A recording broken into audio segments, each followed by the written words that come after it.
నమస్కారం. శాకాహారి BA western కార్యక్రమానికి స్వాగతం, సుస్వాగతం. మనం ప్రతి ఎపిసోడ్‌లో శాకాహారం గురించి తెలుసుకుంటూ ఉన్నాం. మరి ఈ శాకాహారి అంటే ఏంటి? శాకాహారమే మన ఆహారం ఎందుకని అంటారు? మాంసాహారం ఎందుకు తీసుకోకూడదు? మరి ఈ అన్ని అంశాలు చెప్పడానికి మనతో పాటు ఉన్నారు senior Praveen master Jhansi Lakshmibai madam గారు.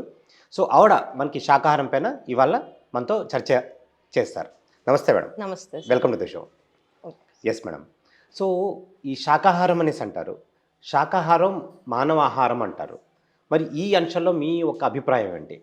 శాకాహారం మానవ ఆహారం ఎందుకంటే ఇప్పుడు శాకాహారం తినే మనకి దంతాలన్నీ కూడా హ్మ్. ఎలా ఉన్నాయి? 32 పళ్ళు, హ్మ్. 32 సార్లు నవలాలి. హ్మ్. అలాగే మన పనికట్టు వేరుగా ఉంటుంది. హ్మ్. జంతువుల యొక్క పనికట్టు వేరుగా ఉంటుంది. యెస్. వాటికి ఎట్లా ఉంటాయి? 2 కూరలే ఉంటాయి. హ్మ్. ఇన్ని పళ్ళు ఉంటాయా? ఉండవు కదా. హ్మ్.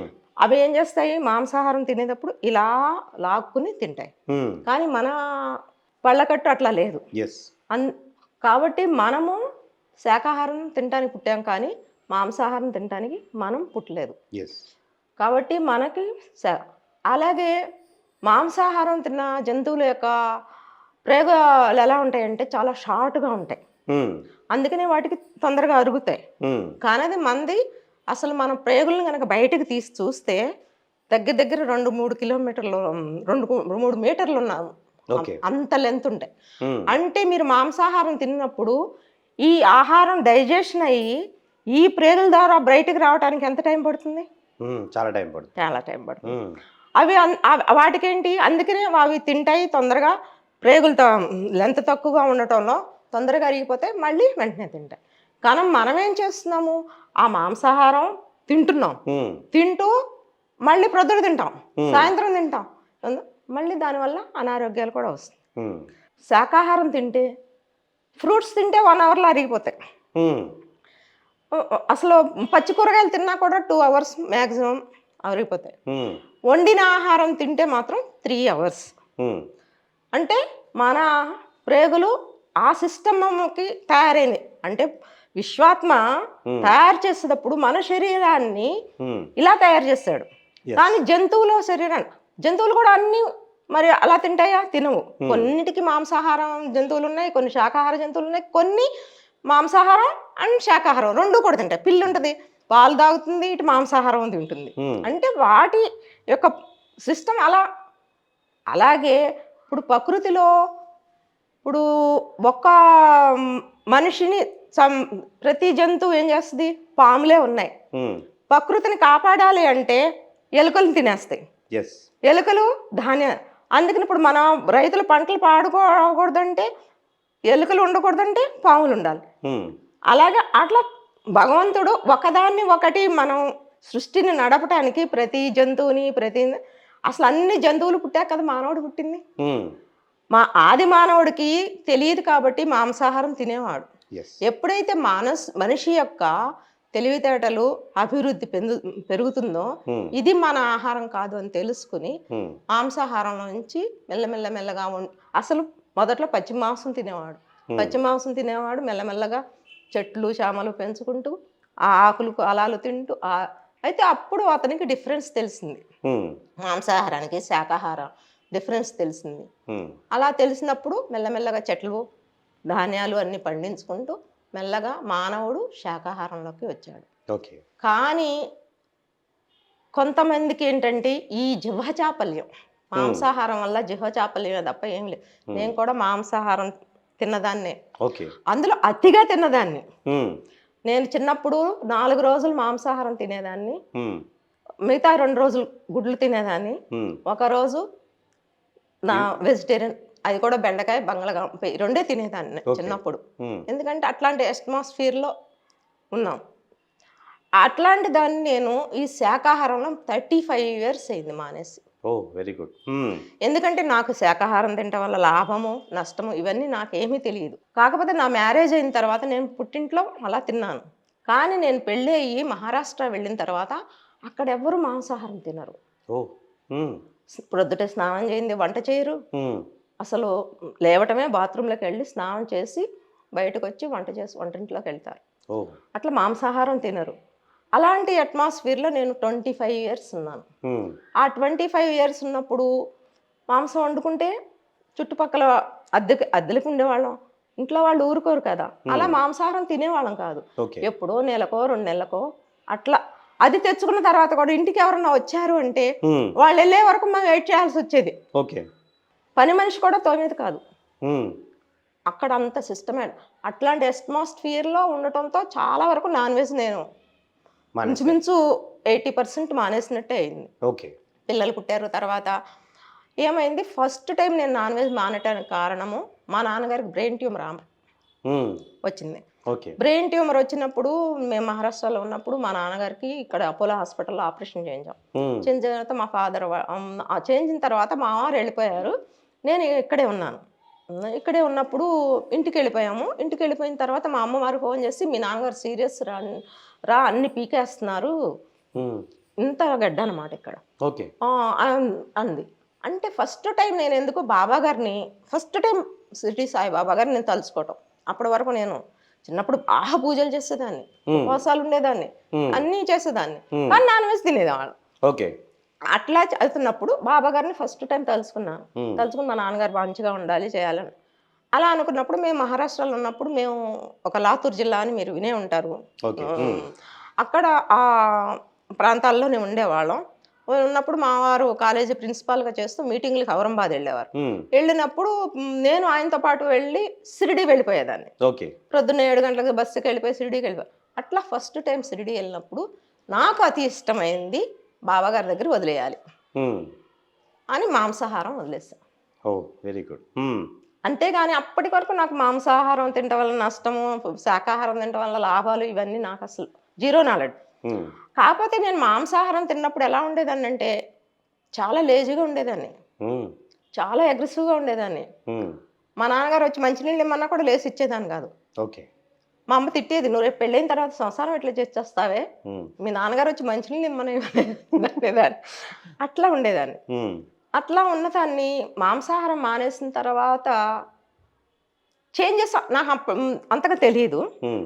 కానీ ఎప్పుడైతే నేను మా పిల్లలు పెద్దవాళ్ళు అయ్యారు, పెళ్ళిళ్ళు పెద్ద బాబు పెళ్ళయింది, పెద్ద బాబు పెళ్ళైన తర్వాత ఇక పెళ్ళిళ్ళు అయిన తర్వాత ఇంట్లో ఏవో ప్రాబ్లమ్స్ ఉంటాయి కదా, ఆ ప్రాబ్లమ్స్ ఉన్న టైంలో నాకు యూట్రస్ ప్రాబ్లం వచ్చింది. ప్రాబ్లం వచ్చినప్పుడు మా కాలేజీలో మా సారు అక్కడి నుంచి ఇక్కడికి వచ్చేసాము. వచ్చేసిన తర్వాత మా సారు నారాయణ కాలేజీలో పనిచేస్తున్న టైంలో ఒకతను బాగా సన్నబడిపోయాడంట. ప్రకటనలు మీవి, ప్రచారాలు మావి, జీవితంలోని వెలుగులందరివి. పిఎంసి తెలుగు ఛానల్లో మీ యాడ్స్ కోసం సంప్రదించవలసిన ఫోన్ నంబర్స్. ఎందుకు బాబు వెళ్ళాను అంటే ఇట్లా ఒక ఆయన ధ్యానం మాస్టర్ని యోగా నేర్పిస్తున్నారు, ఆయన దగ్గరికి వెళ్ళాను. నా దగ్గరికి వచ్చి మనం కూడా యోగాకి వెళదామా అన్నారు. ఓకే వెళదాము. రోజు సాయంత్రం వెళ్ళాం. ఆయన రోజు 2 కిలోల కూరగాయలు తినిపించేవారు. ఓకే. తినిపించిన వాళ్ళకే ఆయన కొన్ని ట్రిక్స్ చూపించేవారు. ఈ చెవులోంచి గాలి తీసి ఈ చెవుల నుంచి వదలటము, అట్లా వాళ్ళకి స్పెషల్గా ఇది ఇవ్వటము, అట్లా చేసేవారు అనమాట. అట్లా నేను పనిచేస్తే అప్పుడు నాకు యూట్రస్ ప్రాబ్లం పోయింది ఆ యోగా చేయటం వల్ల. అప్పటి నుంచి కొంచెం ఎప్పుడైతే యోగాలోకి వచ్చామో ఇక ఆ తర్వాత అప్పటికేం నాన్ వెజ్ తింటం లేదు, కాకపోతే పిల్లలకి ఎప్పుడన్నా వండి పెట్టేవాడు. అక్కడి నుంచి నేను ఎప్పుడైతే మళ్ళీ తర్వాత ఆయన నేర్పారు, ఆయన దగ్గర నేర్చుకున్నాము. ఆయన మళ్ళీ తర్వాత కొన్ని సంవత్సరాల పాటు ఆయన హిమాలయాలకు వెళ్ళి కలవలేదు.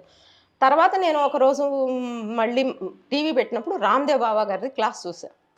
అయితే నాకు కొంచెం ఆధ్యాత్మిక చింతన ఉండేది. ఉండటం వల్ల చూసి ఇదేదో మన జీవితానికి ఉపయోగపడేలా ఉందే అని చెప్పి రెండోసారి అప్పుడు మా సార్ని మళ్ళీ స్పెషల్గా ఎందుకు మహారాష్ట్ర తీసుకెళ్తే నేను అక్కడ హోటల్లో టీవీ చూసాను అనమాట.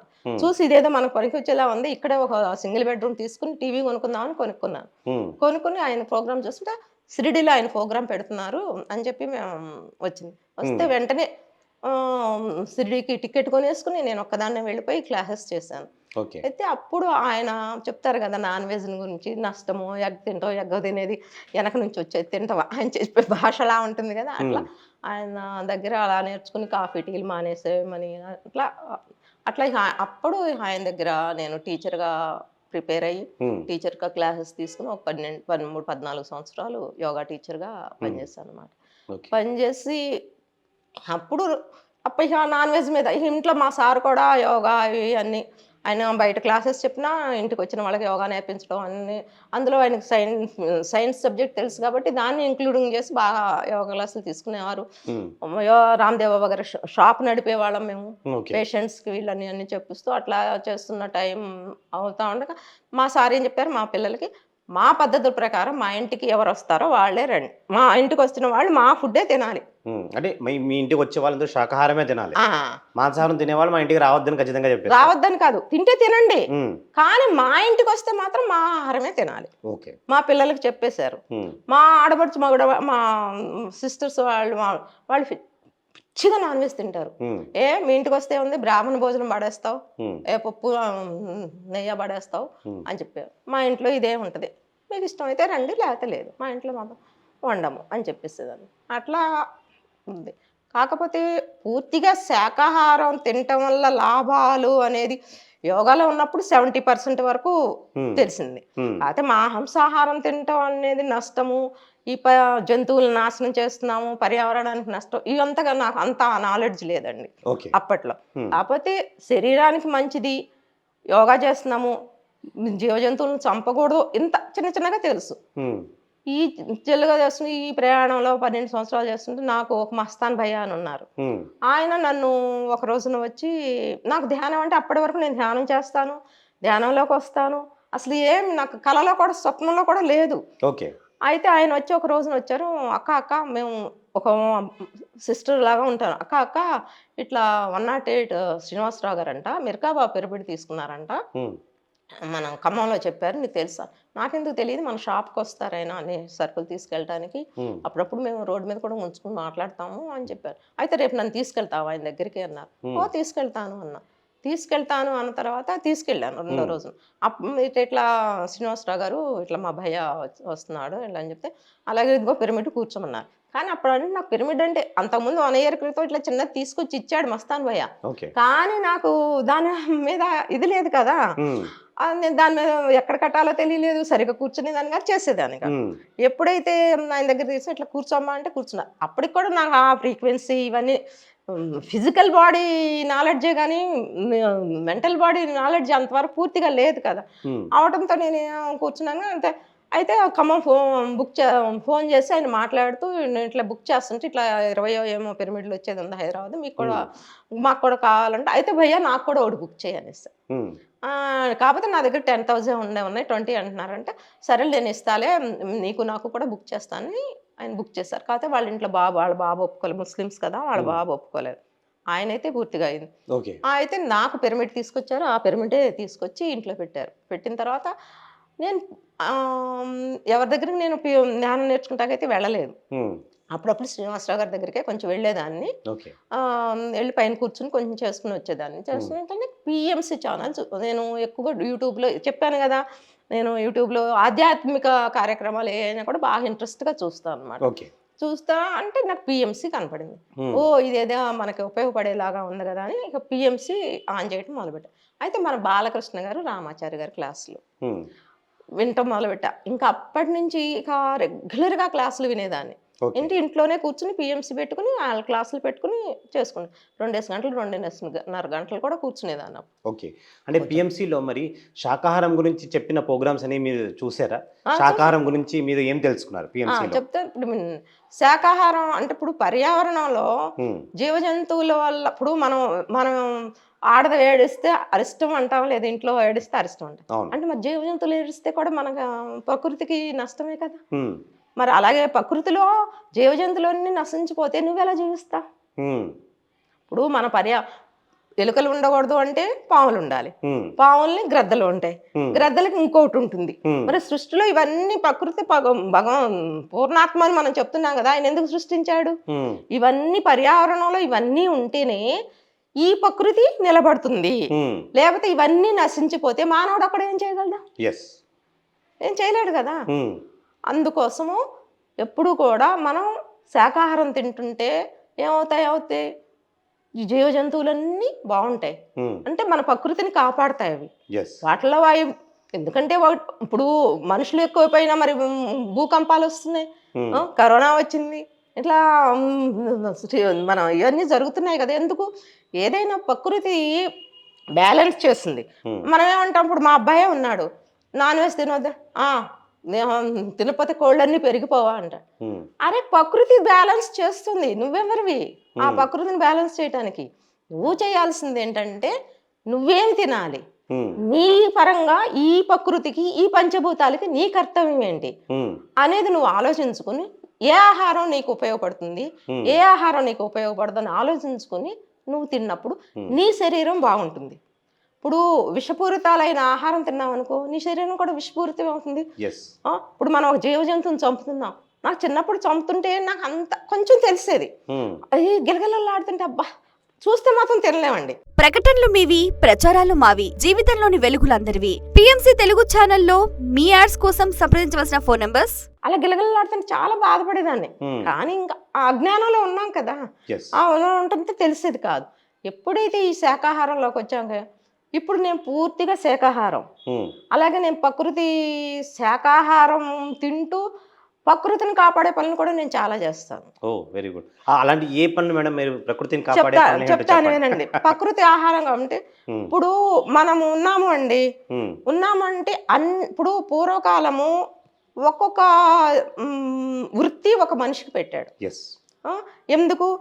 మన సహజీవనం మనం బ్రతకాలి అంటే ప్రతి మనిషి ఆ వృత్తి చేస్తే బ్రతుకుతాం. కానీ నువ్వు ఒక్కడవే అన్ని పనులు చేసుకోలేవు కదా. అట్లాగే మన పెళ్లిలో శాకాహారమే పెట్టేవారు, మాంసాహారం పెట్టేవారా? పెట్టేవారు. ఎందుకు? శాకాహారమే మన ఆహారము అన్న ఉద్దేశంతో శాకాహారమే పెట్టేవారు. అలాగే పెళ్లిలో ఏం చేసేవారు? కుమ్మరవాడిని, కంసాలిని, రైతు పండించిన పంట అందరినీ పోషించేవారు. అవునా కాదండి? ఇవన్నీ ఏమవుతుంది, మనం పండించిన ధాన్యం వాళ్ళు తీసుకుని వాళ్ళు వృత్తి చేసిన దాన్ని మనకిచ్చి ఈ సమజీవనాన్ని చేసేవాళ్ళం. కానీ ఈ రోజున ఏం చేస్తున్నాం, మనము ఆధ్యాత్మికంగా ఎదుగుతున్నాము, సైన్స్ పరంగా ఎదుగుతున్నాము, కానీ ఈ పంచభూతాలని పాడు చేస్తున్నాం. అవునా కాదు? ఇప్పుడు శాకాహార ర్యాలీలు అంటారు, కొంచెం నాకు అది అంతగా సిటీల్లో చేయటం వల్ల పెద్ద లాభం లేదండి. సిటీల్లో చేయకుండా ఈ శాకాహార ర్యాలీలు పల్లెటూరుకి వెళ్ళి రైతులను పోగు చేసి రైతుల మధ్యలో శాకాహారం తినటం వల్ల ఏమి లాభము, శాకాహారం తింటే మీలో ఏం మార్పు వస్తుంది, అలాగే మార్పు వచ్చినప్పుడు మీరు ఈ క్రిమికీటకాలకు సంబంధించిన మందులు కొట్టకుండా మంచి ఆహారం పండించి ప్రకృతికి ఇస్తారు, ప్రజలకి అంటే ఇస్తారు. అప్పుడు భూమాత సంతోషపడుతుంది. భూమాత ఇప్పుడు మనం భూమికి మేలు జరగాలనే కదా మనం శాకాహారం అని పెట్టుకుంటున్నాము. కాబట్టి మీరు గోమాతలను పెంచండి, పశు సంపదను పెంచండి. వాటి ద్వారా వచ్చే గోమూత్రాన్ని, పేడని, వీటన్నిటిని వేసి ఇప్పుడు మనం ఏం చూస్తున్నాము, శాకాహారం అంటున్నాం, కానీ మన భూమి మీద ఉన్న జంతుజాలాన్ని గురించి ఆలోచిస్తున్నాం. అవునా? కానీ ఎన్ని జీవ జంతువులు భూమిలో ఉన్నాయండి, మనం కాపాడుతున్నాయి. వాటిని కూడా పరిరక్షించాల్సిన బాధ్యత మనం శాకాహారం తినే వాళ్ళ మీదే ఉంది కదా. కాబట్టి మనం ఇక్కడ 100 మంది ప్రచారం చేయటం వలన ఒక్కళ్ళు మారుతారేమో, కానీ పల్లెటూరు వెళ్ళి మీరు శాకాహారం ప్రచారం చేయటం వల్ల అక్కడ 100 మంది రైతులు ఉంటే కనీసం ఒక 10 మంది రైతులన్నా మారుతారు. మారటం వల్ల వాళ్ళు ప్రకృతి వ్యవసాయంలోకి వస్తారు. ప్రకృతిలో వ్యవసాయంలోకి వచ్చినప్పుడు గోసంపదను పెంచుతారు. ఇప్పుడు గోసంపదన్నా నశించిపోయింది కదండి పల్లెటూళ్ళల్లో. కబేళాలకు తోడుతున్నారు, మాంసాహారం అమ్ముతున్నారు, ప్రకృతం. కానీ ఒక ఆవును కొంటే, ఒక ఆవును పెంచితే 30 ఎకరాల భూమిని పండించవచ్చు. ఎందుకంటే ఆ గోమూత్రం, ఆ పేడ వల్ల ఒక 30 ఎకరాలు ఒక్క ఆవుని చూడండి. కానీ ఆవు వల్ల మూత్రం లాభం ఉంది, పేడ లాభం ఉంది, పాలు ఉంటాయి, వెన్న ఉంటాయి. అంటే 4 రకాల లాభాలు. మనం ఏమనుకుంటాం, వ్యవసాయదారులకు తెలియచేయాలి, నువ్వు ఆవుని పాలిస్తేనే నీకు ఉపయోగపడుతుంది అనుకుంటున్నావు. అలా కాదు, నువ్వు పాలు ఇవ్వకపోయినా కూడా ఆవుని పెంచితే నువ్వు పేడ, మూత్రము, పాలు నీకు ఉపయోగపడతాయి. ఈ మూత్రవ్యూహాన్ని నీ పొలాలలో ఉన్న క్రిమికీటకాలు చచ్చిపోకుండా నీ పొలాలకి ఉపయోగిస్తే మంచి ఆహారం పండిస్తావు, నువ్వు ఆరోగ్యంగా ఉంటావు, నువ్వు పండించిన ఆహారం తిన్న వాళ్ళందరూ కూడా ఆరోగ్యంగా ఉంటారు. ఇది నాకు ఎప్పుడు మనసులో ఉంటుందండి. ఈ శాకాహార ర్యాలీ పెట్టినప్పుడన్నా ఏంటి ఇక్కడ పెట్టే కన్నా పల్లెటూళ్ళు వెళ్ళి పెడితే బాగుంటది కదా, మోటివేట్ చేస్తే మన దేశం బాగుపడుతుంది కదా, రైతే కదా వెన్నుముక మన దేశానికి అని అనిపిస్తుంది. అలాగే ఇప్పుడు నేనే ఉన్నాను, ఈ ధ్యానం చేయటం వల్ల కూడా నేను చాలా మారానండి. బుక్స్ చదువుతుంది. ఇప్పుడు ఆ బుక్స్ అన్ని ఇదివరకు మా సైన్స్ బుక్స్ ఉండే, మా సారి ఎంఎస్సి ఫిజిక్స్ ఐఐటి చెప్పేవారు. ఇప్పుడు నా స్పిరిచువల్ బుక్స్ వచ్చేసినాయి అనమాట. అక్కడికి బుక్స్ చదవటం వల్ల, శాకాహారం తినడం వల్ల మన ఆలోచన విధానంలో కూడా మార్పు వస్తుంది. ఎందుకంటే నీలో క్రూరత్వం తగ్గుతుంది. మాంసాహారం తిన్నప్పుడు ఆ జంతువును కోస్తున్నప్పుడు అదేమవుతుంది, గిలగిల గిలగిల గిలగిల కొట్టుకుంటుంది. ఆ గిలగిల కొట్టుకున్న యొక్క వైబ్రేషన్స్ అన్ని దేంట్లో ఉంటాయి, ఆ మాంసాహారం. మరి ఆ మాంసాహారం తిన్న నీ మీద కూడా ఆ ఎఫెక్టే పడుతుంది కదా. అంటే మరి ఆ శాకాహారం మంచిదా మాంసాహారం మంచిదా? అలాగే శాకాహారం తింటున్నావు, డైజెషన్ సిస్టమ్ కూడా ఎంతసేపు, నీ మాంసాహారం తింటే నీకు 14 గంటలు, అంటే నీ యొక్క డైజెషన్ సిస్టమ్ జీర్ణాశయం 14 గంటలు పనిచేయాలి. కానీ నువ్వు శాకాహారం తినడం వల్ల ఎంతసేపు, ఫ్రూట్స్ తిన్నావు అనుకో 1 అవర్, వండిన ఆహారం తిన్నావు అనుకో 3 అవర్స్. ఆ తర్వాత ఎంత శరీరం అంతటికి రెస్ట్ తిరుగుతుంది. నీ ఆక్సిజన్ అంతా కూడా, మనం శాకాహారం తినటం లాభం అనుకుంటాం, కానీ శాకాహారం తినటం వల్ల మన శ్వాసక్రియ చాలా డెవలప్ అవుతుంది. ఎందుకంటే శ్వాసక్రియ, మీరు ఆహారం తినగానే మీకు నిద్ర వస్తుందా లేదా? ఎందుకు వస్తుంది? డైజెషన్ అవుతుంది కాబట్టి. అంటే మీ ప్రాణశక్తి డైజెషన్ చేసుకోవటానికి అటు డైవర్ట్ అవుతుంది. అటు డైవర్ట్ అయినప్పుడు నీ శరీరానికి ఆక్సిజన్ తగ్గుతుంది. ఆక్సిజన్ తగ్గుతున్నప్పుడు ఏమవుతుంది, నీకు నిద్రమత్తు వస్తుంది. ఎంతో అద్భుతంగా మీరు ఈ శాకాహారం గురించి చెప్పడం జరిగింది మేడం. సో ఫైనల్గా మీరు ఇచ్చే మెసేజ్ ఏంటి మా ప్రేక్షకులకి? శాకాహారం మీద మీరు ఇచ్చే ఫైనల్ మెసేజ్ ఏంటి? నేను శాకాహారం మీద ఫైనల్, అందరూ శాకాహారులు కావాలి.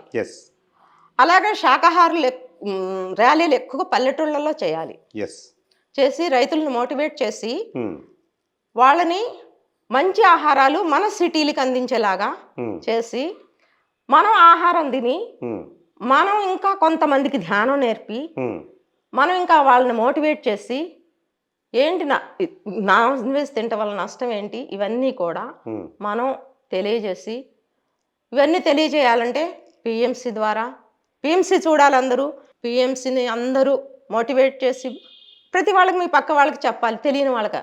ఓకే, మీకు ధ్యానం అని తెలియదుగా, సరేనమ్మా పిఎంసి ఛానల్ వినండి, అనుభవాలు వినండి. ఇప్పుడు ఎప్పుడైనా ఒకసారి ఒక అనుభవం విన్నాము అంటే, ఒక్కసారి కాకపోతే 10 సార్లు వింటే మనిషిలో మార్పు వస్తుంది. కాబట్టి ఈ ప్రపంచం అంతా కూడా శాకాహారమయం కావాలి అనేది నా యొక్క సందేశము. అలాగే మనకు తెలిసిందంతా కూడా మన పక్క వాళ్ళకి, మన చుట్టూ వాళ్ళకి, అందరికీ కూడా ఈ జ్ఞానాన్ని బోధించాలనేది నా సందేశం. అలాగే ఈ ప్రకృతిని కాపాడాలి. ప్రతి మనిషి తనకు చేతనైనంత వరకు వాళ్ళ ఇంట్లో ఒక 2 చెట్లన్నా వేసుకుని, మనము ఎవరో పెంచే చెట్ల మీద ఆధారపడకుండా కనీసం 2 చెట్లన్నా వాళ్ళ ఇంటి ముందు వేసుకుని దానికి నీళ్లు పోసి ఈ ప్రకృతిని కాపాడాలి. నేను ఎక్కువ పంచభూతాల ప్రేమికురాలండి.